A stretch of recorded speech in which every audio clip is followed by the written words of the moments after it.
Wisconsin, AGDQ. Had to get up extra early for this one, so happy to see my favorite game of all time being run at a GDQ. Shout out to Blue Metal and the Couch for the exposure of this gem. Legends never die. And coming up next, we have Katamari Damacy from Sunkir. And I've been Lennon Free. That's it for me. Coming up next on the mic, we have Ludefex.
Thank you very much, Lennon Free. I am Ludefex, and we'll be with you for the next 3 games or so. The upcoming games are Katamari Damacy, Super Mario Bros. Melee, and Metroid Prime 2 Echoes. If you're just tuning in, this is an Awesome Games Done Quick 2017 in support of the Prevent Cancer Foundation. The Prevent Cancer Foundation is one of the nation's leading voluntary health organizations and the only U.S. nonprofit focused solely on cancer prevention and early detection. Founded in 1985, it has catapulted cancer prevention to prominence and fulfills its mission through research, education, outreach, and advocacy across the country. Might as well get a few donations through here. Web for Life donates $20. This event is amazing. I watch it every year. Keep up the great work. Greetings from the Netherlands. Thank you very much, Web for Life. Anonymous donates $10. First donation for the week. Wanted to get it in for one of my favorite games growing up. Put this towards the Sly Cooper Glitch exhibition because that just seems like a fun time.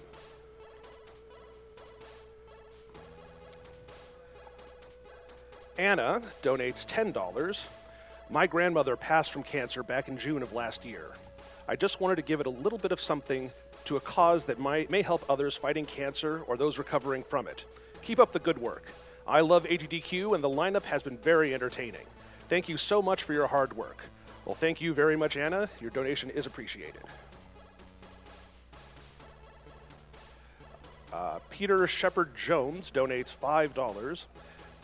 I can't donate much, but please accept this humble offering in memory of 2 wonderful parents ripped from my life at a young age by cancer. Here's to games, community, and reminding ourselves that humans have the capability of greatness. Well, thank you, Peter.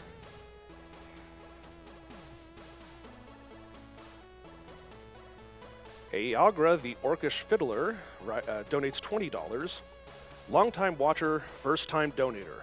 Lost my father to chemotherapy complications years ago, so it's an honor to finally be able to donate to this great cause and save others from such loss. Together, we can push it to 500,000 easy. This donation goes alongside those also trying to save the universe. Destroy the X-parasites, kill the animals. Blame Jason. We can do that.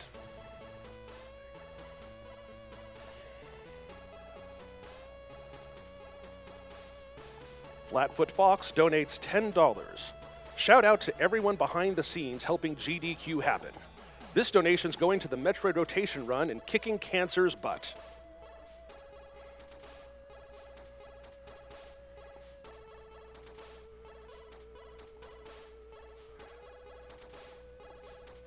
The Woofs 23 donates $20. Donating for my mom, who has beaten cancer twice now. I look forward to this event every time. Good luck to the runners and save the animals.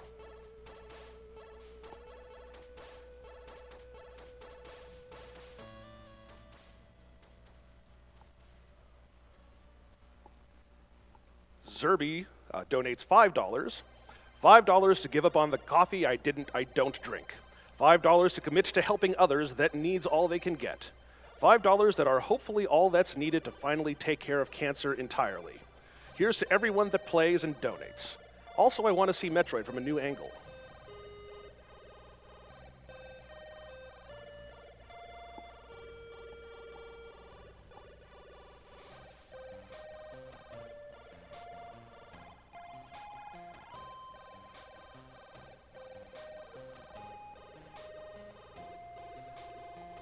Anonymous donates $75. This is my 4th year watching AGDQ, first time donating, and I greatly appreciate what you guys are doing here. My grandfather died from lung cancer. In being a fan of Undertale, I want to challenge the runner of it to maybe no-hit the genocide, and I've seen the DS3 Princess glitch. Thank you very much, Anonymous.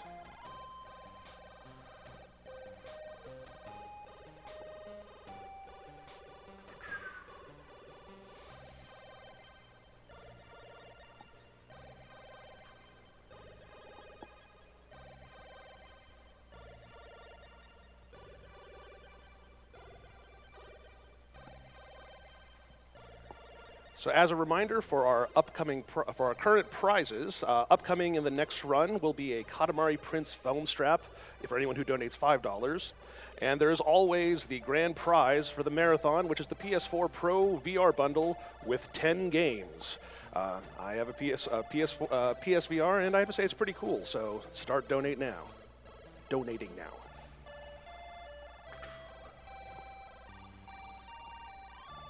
For those who are interested in our donation goals, there is the Smash Brothers Melee Choose the Player tag coming up. Currently, PPMD is in the lead, but you never know if Meme or Tiny Rick can't catch up, so I'd say let's go for it. Okay, we good? All right, so I believe that we are ready to go on to Katamari Damacy, so with no further ado, please take it away, Sunkir and others on the couch. Ready for a countdown? All right. 3, 2, 1, go.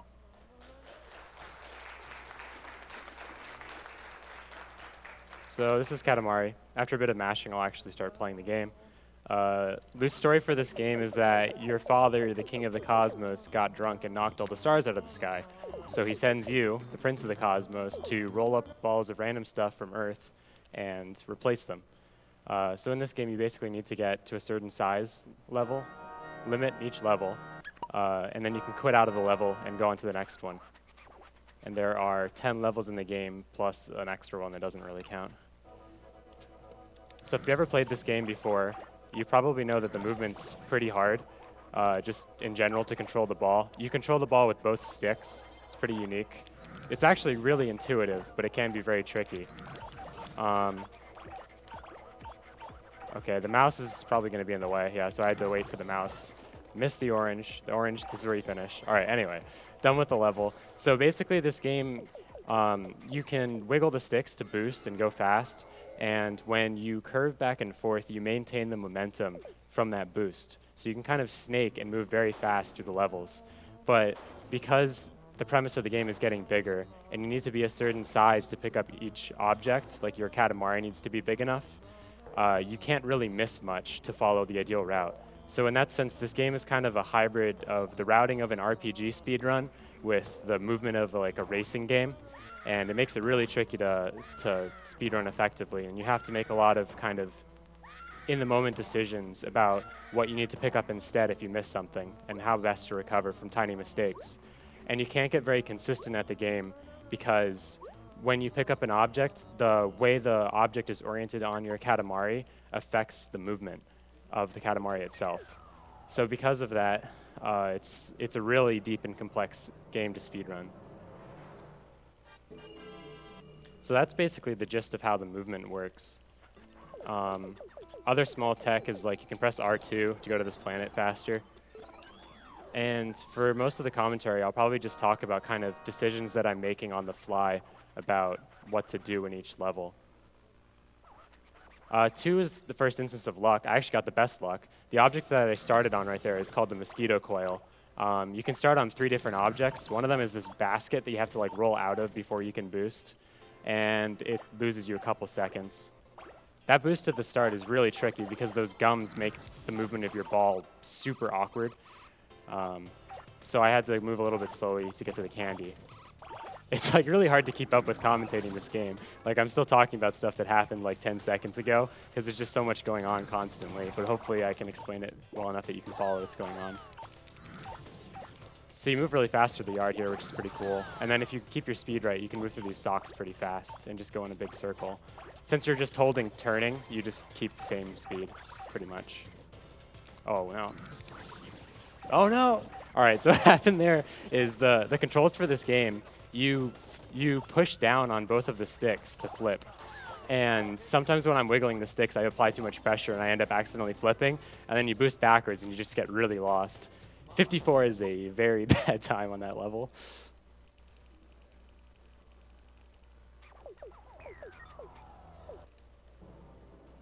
Make a Star 3, the next stage, has some really cool movement at the start. I like it a lot.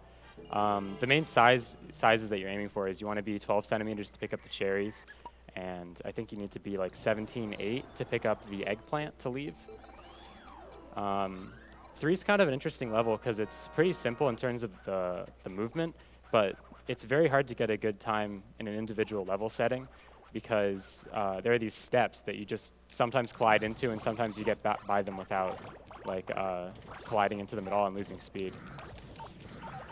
See right there I hit 12, which means I'm big enough for these cherries. You want to get a bunch of these flowers, and ideally a butterfly if they're there, but the butterflies start on different cycles randomly. They go around on a set pattern, but where they are in the cycle is random when you start at the level. All right, so right there, I just got clipped by that little rock in the ground, and that's part of why this game is really, really hard to be consistent at. Because basically what happened is some object was sticking off of my ball at just an angle such that it got wedged underneath that rock and made me lose my speed. All right, so these are the steps. Like, if I can get up these. Oh my god. All right, so that's literally like perfect. That just does not happen. It saves like 5 seconds. Normally you'll hit one of those steps and lose all your speed and bounce backwards. And that's like really standard. So if you get those bells, and then you get those tissues, then you get these sandals, you're big enough for the bucket here, and then you can just boost to finish.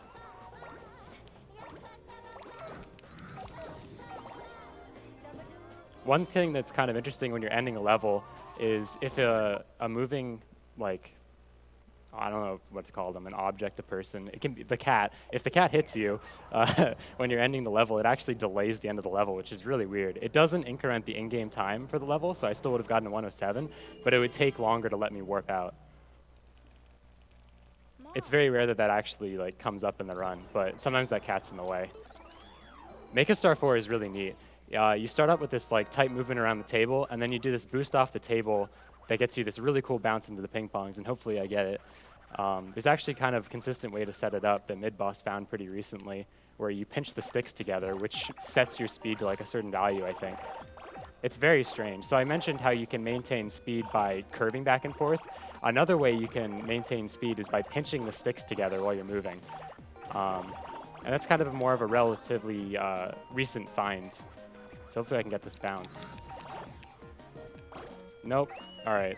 So I hit the corner of this thing with the ping pongs. You can just like bounce straight up here from the table, and you go straight into the paperbacks. And if you get enough of the stuff there, you can immediately turn around after the watermelon and get the flowers. If you don't get enough of them, you have to get another watermelon that's off to the side. So it's just another way that you can save a bit of time. And it's kind of really important for the individual level because there's this dog that wanders around the table and gets in the way. And to beat him on his cycle, you basically need to get, oh my god, you need to get everything really quickly from that part of that level. I was nowhere near the cycle because I didn't make the bounce in the beginning anyway, though. If you curve into that ghost on the bathroom wall, it just kind of lines everything up really nicely for some reason. It's kind of a nice cue. You'll notice sometimes that there are these cutscenes when I hit certain sizes. You can just mash start to skip them. I think it's the king telling you where to go once you've hit a certain size. One thing that's weird about them is some of them make you lose all your speed when they start. So there's a little bit of routing in terms of when you want to hit them. But sometimes you just keep your speed through it anyway. If you're 85-3, you can are big enough for those tomato plants, and you're actually supposed to just bounce in there. But if you're really big, you can just go back and get more tomato plants and finish, which I did because the collision getting into the house there to finish is really awkward. You have to kind of squeeze through this gap that's too small for your ball. Sometimes you get in instantly, sometimes you bonk against the wall like 5 times, so I just decided to just turn around because I was big enough to finish the tomato plants instead.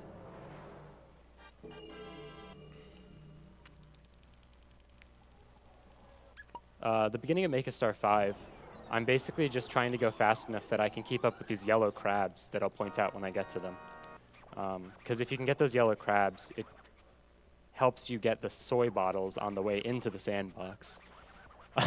One thing, I don't know if, I can't see Twitch chat obviously right now, but I know when commentating this game, like, it sounds completely normal to me because I'm just like calling out random objects as they are in the game, but sometimes it just sounds really nonsensical. Like, I'm getting the crabs so I can get the soy bottles before the sandbox. Like, it just sounds like I'm saying random words. But they're all objects that, like, show up in the level. And I'm just, like, so dulled to it because it's just like, I play this game, I already accept that it's ridiculous. So these are the crabs. If you get there fast enough, they'll turn around and go this way, which is nice. If you get enough of these bananas, so you need to be 27, or maybe it's 26.9 for the soy sauce bottles, which I just picked up. If you get them on the way into the sandbox, it means that on the way out, you can just go straight to the left, or to the right, sorry, instead of going past the soy sauce. You need like pretty much all of those, then you get this car, and if you boost, you can get the pigeon before he flies away.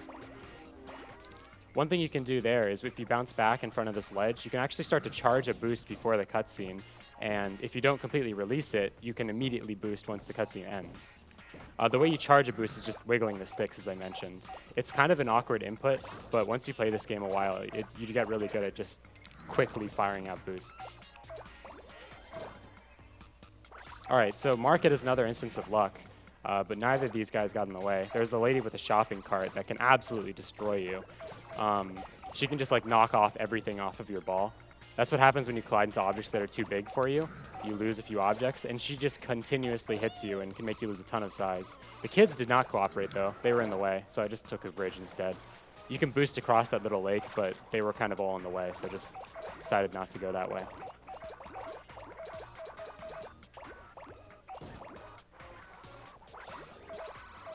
Some of these NPCs, like this guy, they aren't actually random. They just walk around on set cycles. A lot of the ones, there's basically a few different kinds of pathing for NPCs in this game. Some walk around on a set cycle that starts at the beginning of the level.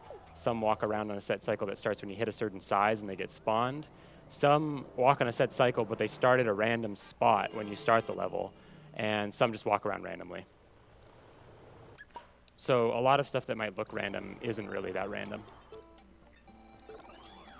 There are some levels like 9. The beginning of Make a Star 9 is really brutal in terms of the amount of people that are wandering around randomly and you can get in the way. And I'll point that out when I get there. There's actually not much luck with spawn of items, though. There's almost zero luck in terms of the actual route, in terms of what the speedrun picks up. But there are some objects that spawn randomly. A lot of it's cosmetic. Like, I think there's a level where, like, 3 different kinds of rings can show up. Like, it could be a ruby, emerald, or diamond ring or something like that. I don't actually remember what the gemstones were.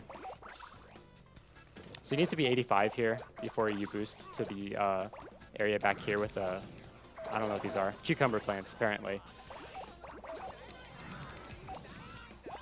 And because I missed all the pans, I had to go and get a lot of the other vegetables. So these bushes are on like a set cycle, but the place where the cycle is at the start of the level is random. It's really obnoxious, but it means that even though I did the start of this level slowly, because they had just popped up, I would have had to wait for them anyway, so that was actually just perfect. 6 is a really interesting level.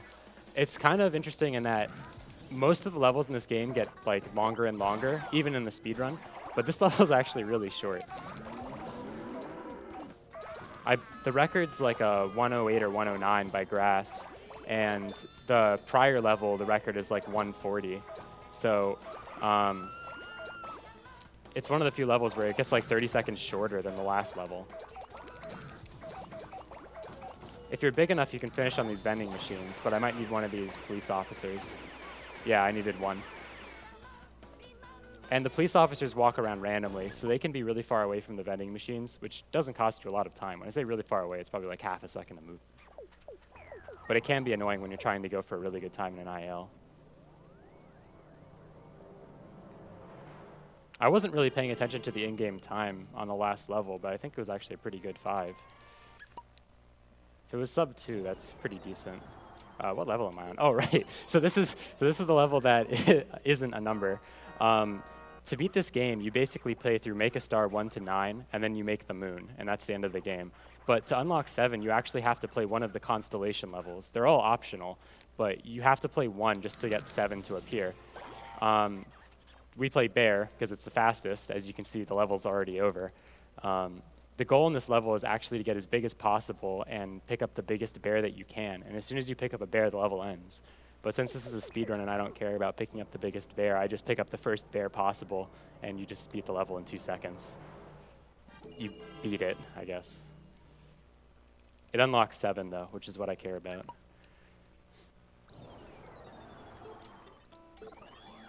Seven is a level where cycles are very, very important. There's this swan boat that's just careening around the upper town, and if it slams into you, you go flying. So you want to beat it to certain spots of the level, because it can get in the way, and it'll be really obvious. I'll probably get hit by it at least once. This boost with the bananas is actually really cool. You need to get a decent amount of them to be big enough for the pineapples, and the king always like shouts out banana as you get them, but he never says the third na in the speedrun, so it's just bana. This boost up the hill, if you curve up to the side, you get enough air to get over the lip of the hill. If you don't curve, you sometimes hit the edge of the wall and bounce back down the hill, which really sucks. So the swan boat is going to be passing by me right there. Yeah, I saw it. Because I just bounced into the kid like that, I'm pretty sure I'm going to have to wait for it here. Yeah, so I didn't cut in front of it, which means the sumo guy is going to be in front of me, because he's also on a set cycle. And means the swan boat's going to be there. Didn't really get in my way, though. And now I won't see the swan boat for a while, but you kind of just have to keep in mind that he's still going around, because I'm going to go back to that part of the level in a second.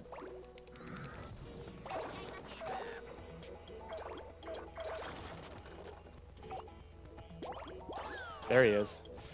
All right, so not really in the way. This is actually good. This is a very good 7 in terms of the cycle that I made. And you want to hit 3 meters up here if possible. Okay, yeah. Because, as I mentioned, some of these cutscenes remove your speed. And if you hit 3 meters up here, when you do this boost, you can keep the speed all the way into the cow. I missed the cow. Never mind. It's all over. It's ruined. All right, but if you can keep speed into the cow, and then you can actually keep the speed all the way into the entrance of the park, which is very difficult. Missing the cow is not actually the hard part.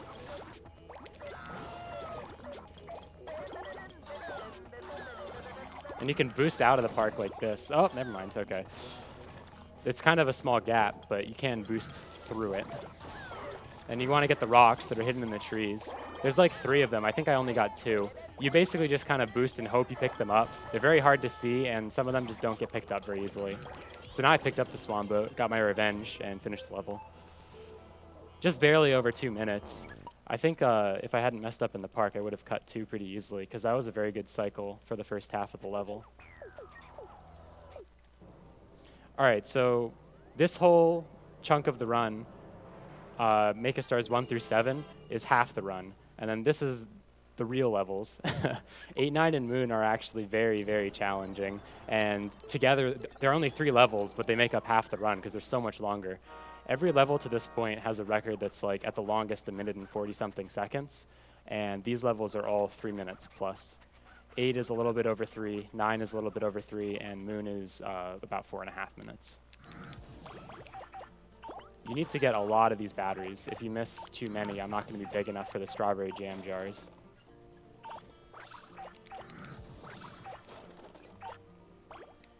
See, I was the exact millimeter to pick up the strawberry jam. All right, and here you need a lot of stuff too. I'm going to be too small, so I need to get some of these strawberries in order to pick up the cream puffs.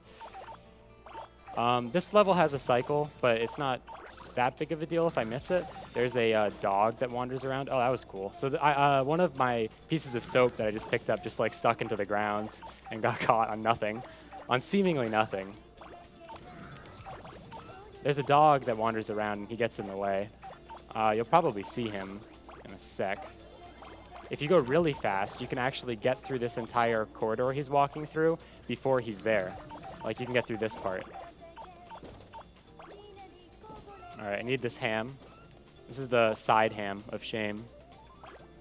You don't actually need it, but it makes being big enough for this pig a lot easier, especially since I didn't get either of the guys wandering around with the masks and the knives because I was way behind the cycle. 8 is my favorite level by a lot. It has a lot of really cool boosts, and it has my favorite song in the game too. Like this boost, which actually went pretty well. I hit that wall, but just moving really fast to that wall is like much better than not going for the boost at all. If you land on the blue toolbox, which I did, it really helps you with picking up these cats. Oh, I didn't need to get any of their hats. So all those cats are like wearing hard hats, and depending on how big you are, you may have to knock a few hard hats off of them before you can pick them up. But I was big enough to just immediately get the cats, which saves a lot of time.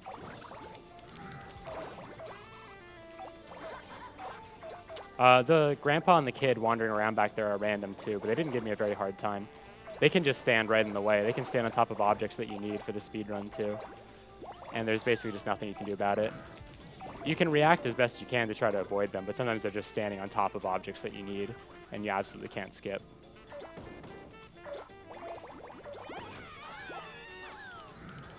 So here there's a couple of guys carrying a lady, and if you pick them up from the middle, you can actually pick them up, even though they're really big compared to the ball. You have to pick them up in the middle, and it's a little bit precise. I missed a lot of stuff in Market, but I think it should be fine if I just pick up these things. The copy machines? Yeah, copy machines. Yeah, 268 is probably big enough for those barrels. And then once you get those barrels, everything else here is easy to pick up.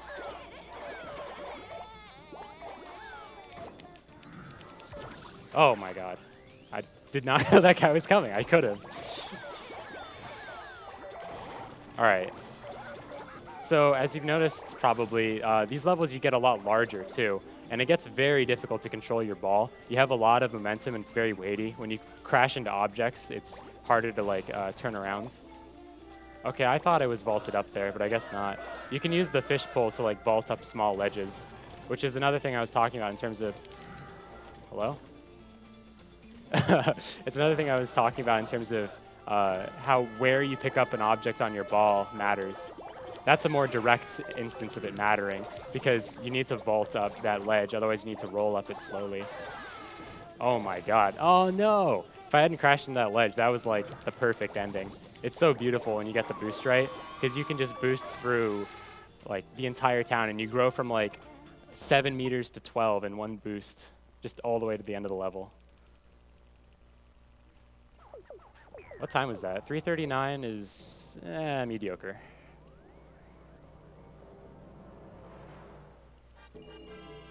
So 9 is the worst level in the game by a lot. I hate playing it. It's actively unfun in the beginning. I'm going to point out every person that's luck that can get in the way, and it's just awful. You can avoid them. Some of them, if you're just fast enough, you can beat them, and they're generally on a cycle where they're not in the way, but sometimes they're just not on that cycle. Sometimes they're just in the way anyway. Sometimes a random guy dressed up as a panda just gets in your way. So this part, okay, so that cow right there, he chose to not be in the way. That little girl chose to not be in the way. That bear chose not to be in the way.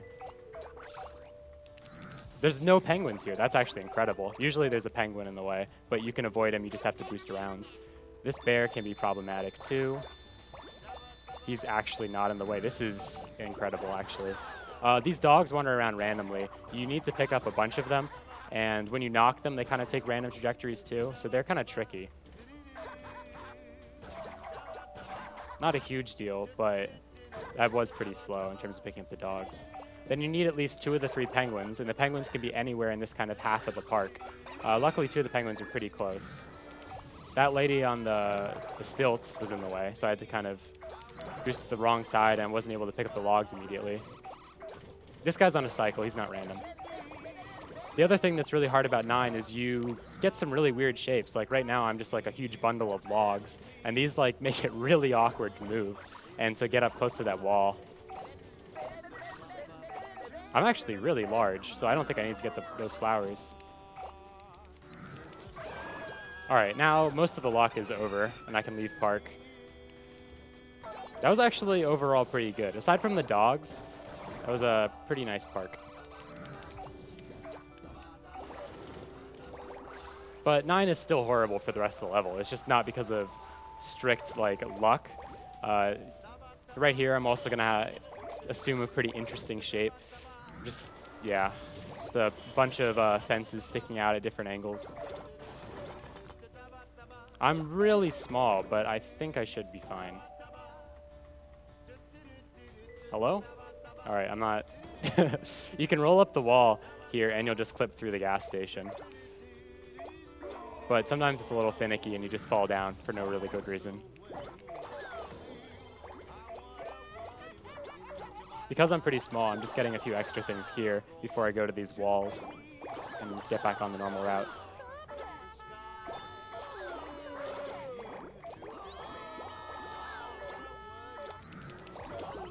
All right, the elephant's still there, so he's kind of in the way. Oh, when you knock into something on a cycle, often other things that are on the same cycle behind them will also stop, which is kind of interesting.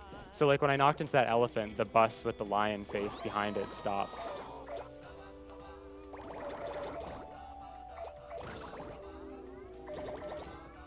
All right, so once you get the trees, you get really large really fast in this level. That's kind of a pattern in this game. Once you can get trees, you get really big. And then once you can get buildings, you get even bigger really fast.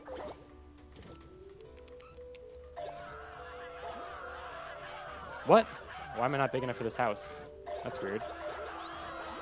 All right.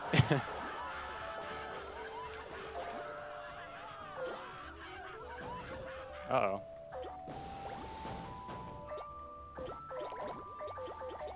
I was a little awkward getting into that park. There's like these walls that you have to kind of get around. But overall, this 9 is actually pretty good.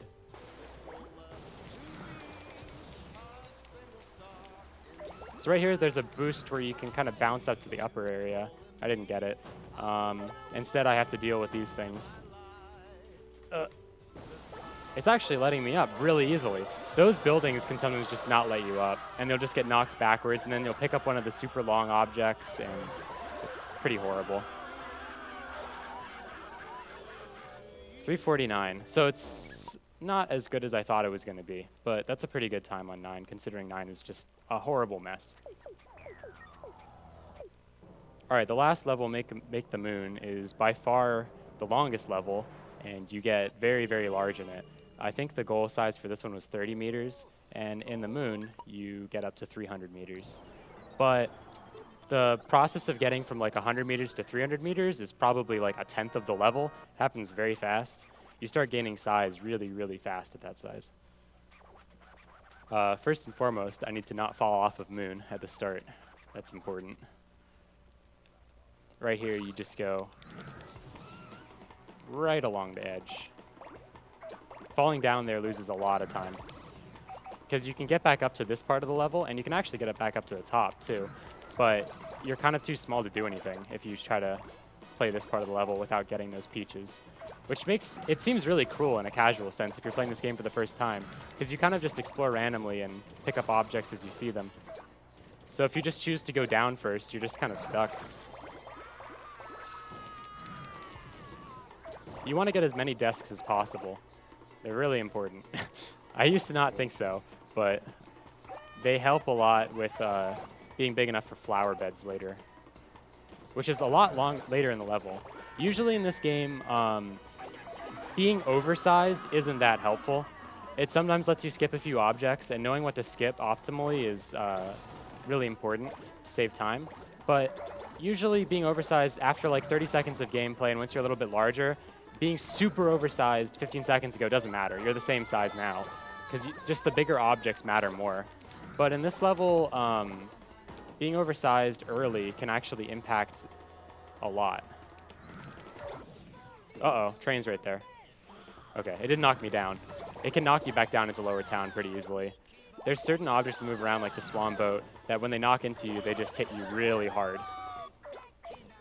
So I think the train's still going to be in the way over there, so I can kind of take my time on these tents. The goal right now is to get big enough to pick up the train. And then once I can pick up the train, I can pick up the trees. And once I can pick up the trees, I can move on. So I got the giraffe off the back of the train. I'm going to be picking up the giraffe later, no matter what. But picking it up early makes it a lot easier to pick up the train.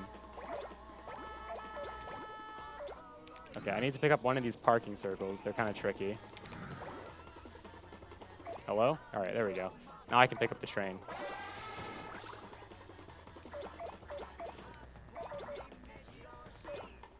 So basically the whole start of the level is all about just getting the train right there. I was a little bit behind the optimal cycle, but not very much. So it's a pretty good start to Moon.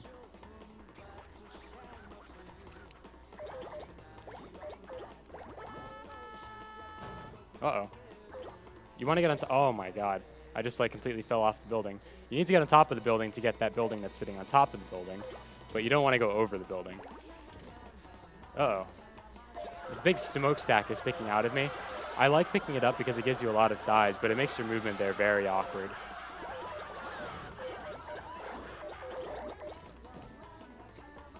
Uh-oh.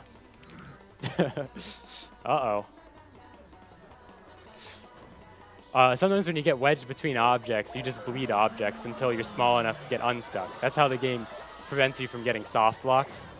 But now I'm actually not too small. All right, I'm fine.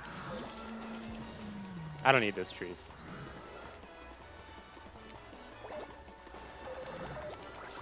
Oh, there's the accidental flip. I haven't done that since the very beginning of the run.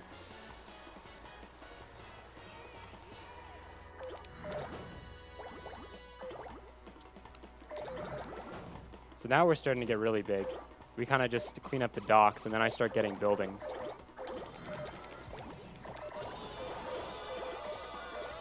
This stadium is super awkward. The geometry on the edges of it are just like way more complex than they look. It's not just a slope. They like stick out in really weird ways. And sometimes you can just get launched right out of stadium because you carry too much momentum. Boosting on that bridge is really tricky because in this game you can't boost while you're going downhill, and you also kind of need to be in solid contact with the ground, or else you'll charge a boost, but then you just won't get any, speed from it. Big enough for this? All right, I have to back out. I thought I was big enough for the building, but I think I must have lost a couple of buildings. This big building right here is the one I'm talking about.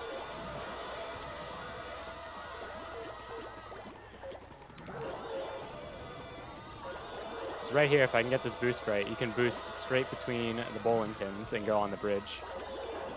Nice. It's actually really hard to get through there without hitting the edges. What the? I just got stopped.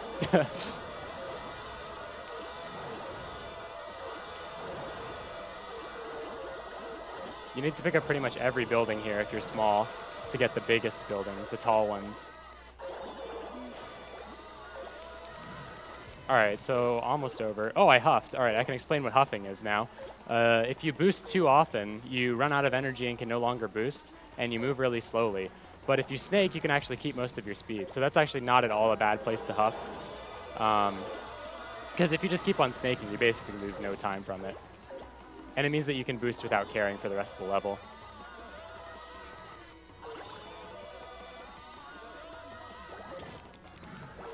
So I need to get a few big islands here.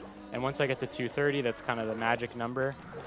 I need more of those. That sucks. So you see when I skidded, when I turned around, when you get really big like this, you carry so much momentum and weight that it's really punishing to mess up movement. And then you just kind of finish right here. And that's time.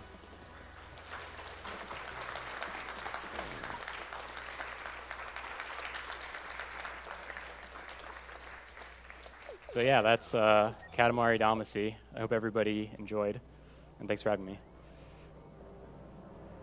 Oh yeah, sure, I can let the credits roll. I'm gonna skip these cutscenes, but we can go to the actual credits. There's actually a lot of cutscenes to skip here. There's another one. Now, yeah, okay, skip this one. The credits are kind of interesting because you can roll around and pick up all these countries. I haven't actually practiced it like ever, so I don't really want to play it, embarrass myself, but I guess I'll roll up some countries. One thing that's kind of interesting about it, though, is that it doesn't have the movement mechanics that the actual game does. I'm not sure why they didn't just give it the same physics, but you can't boost and you can't flip, and I don't think you can snake. Oh, I just accidentally skipped them. Anyway. That was just like force of habit. I just pushed start while I was talking. All right. So that's it.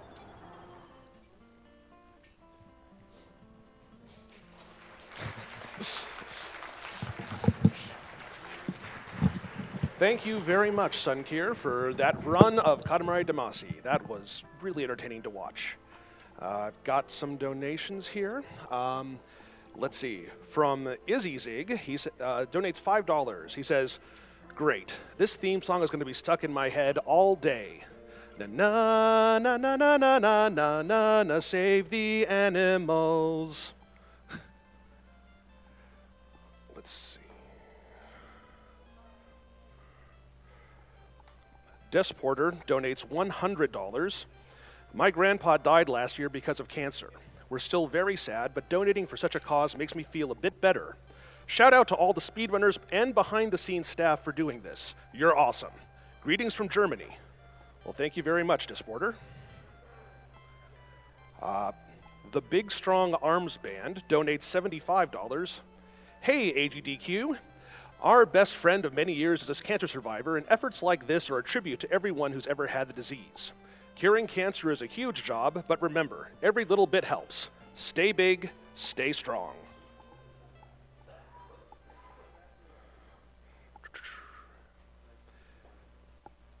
YipYo105 donates $20. "Yo, Sunkir, so glad I could catch your run live. Good luck and roll 'em up. You are smart."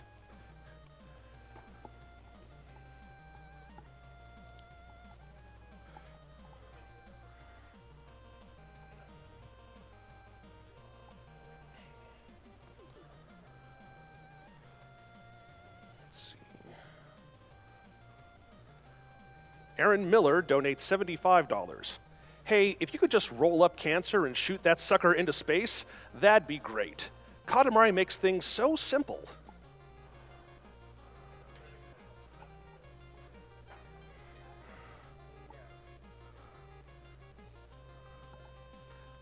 Anonymous donates $40.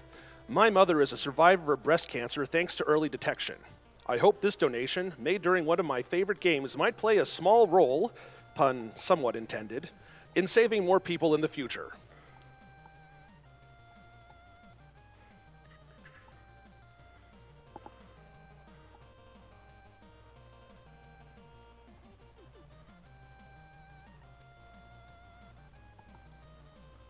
Mary Reichelt donates $10. "I think everyone agrees that the only thing cancer is good for is creating constellations. So do your best and make the king of all cosmos as proud as I am of my mother for fighting breast cancer so hard this year." Thank you very much, Mary.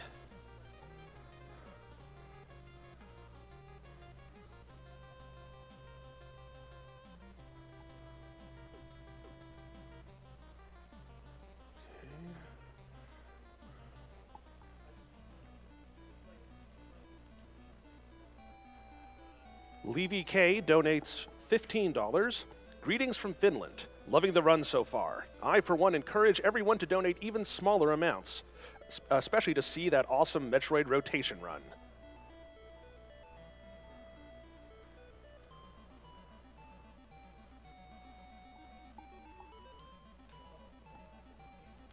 Okay, we're going to be heading to an interview now between Cent and our most recent runner, Sunkir. Probably skip that one, but it's a good joke. I think we'll end on it. All right. Hey everybody, welcome back here. I'm Cent and I'm here with Sunkir, who just did an amazing Katamari run for us. Sunkir, thank you so much for joining me here. Yeah, nice to be here. So, I mean, Katamari, that's, when we think of speedrunning, I think a lot of people think, you have your traditional platformers, maybe you play some longer RPGs. A game about rolling stuff up. How did that start? What got you into it? So I've been watching speedruns for probably half a year to a year before it, and I was just looking for games to pick up. And I actually had started learning Yoshi's Island, which I have a really bad time at, and I've played it now. And I saw Grass's stream on SRL and watched Katamari, and something about it just clicked, and it looked really fun to run, and I really enjoyed the game casually, so I started learning it and just started playing it and stuck with it. Yeah, that's definitely awesome. I have a couple of questions here from Twitter. If you'd like to take some. So, from Scott, we have, what is your favorite item?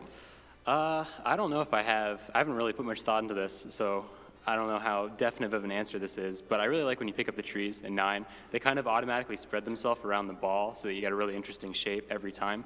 But other than that, I also like the mosquito coil in 2 because you save time when you get the mosquito coil and not the basket.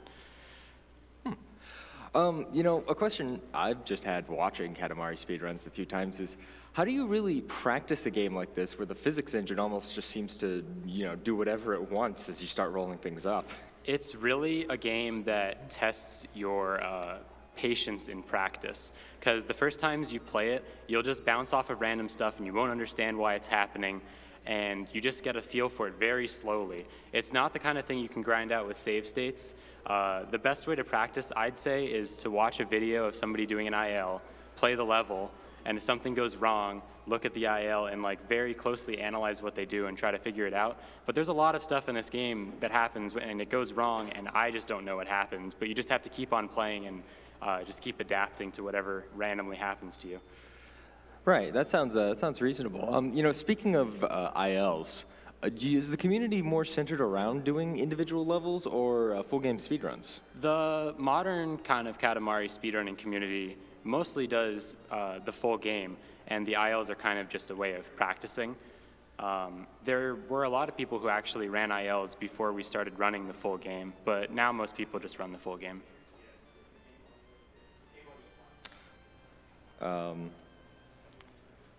Let's see. So, you mentioned you had played some games before that, but what was the first game you speedran? I had learned Yoshi's Island So it was warpless Yoshi's Island. through Okay. World 3, and then I stopped and learned Katamari. So I didn't finish a full run before Katamari, but then I think the following spring I learned it, and I just participated in the weekly races.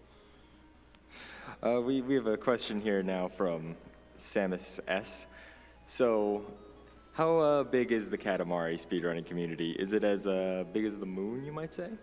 It's actually very small. Very few people run this game at all. For a very long time, when I picked it up, it was pretty much just dev team and Grass. Then I picked it up, and then I think a couple of other people have picked it up since. But actually, very recently, I think 3 to 4 people have picked it up within the last year, which is really exciting. I love to see people pick up the game, and just everybody who comes to the game ends up, even if you're not at the level of getting the times that Grass and I get, you can find something that's just completely different in the route and save us a bunch of time.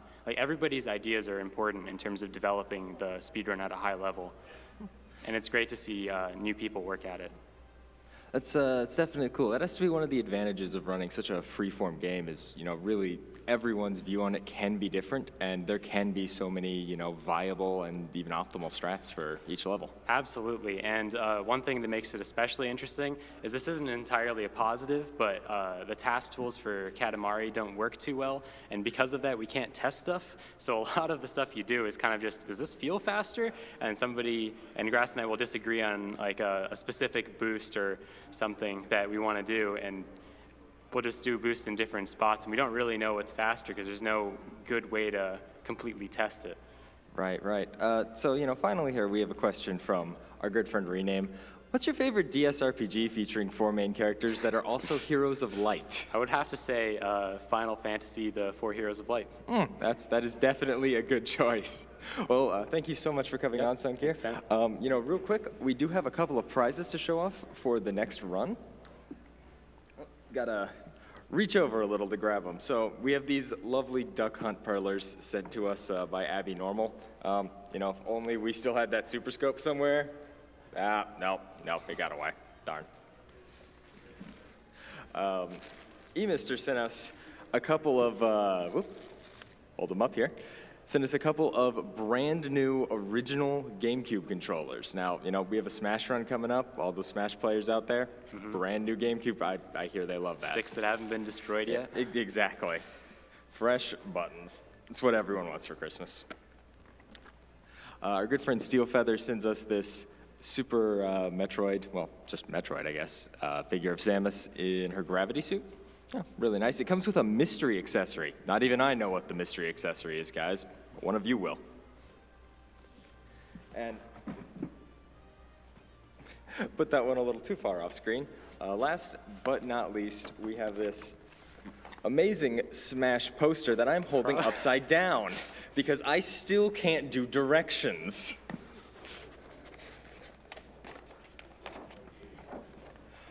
I'm gonna hold this end. Yeah, thank you. So that's really cool. Those are all the prizes that are coming up for the immediate run.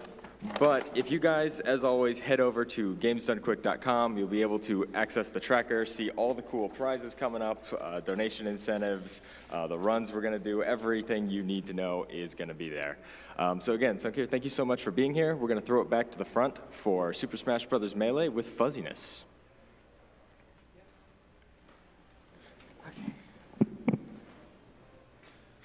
Okay, thank you very much.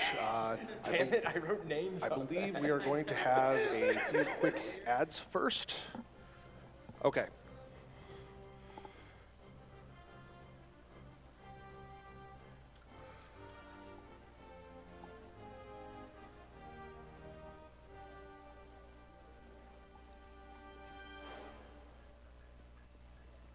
Okay.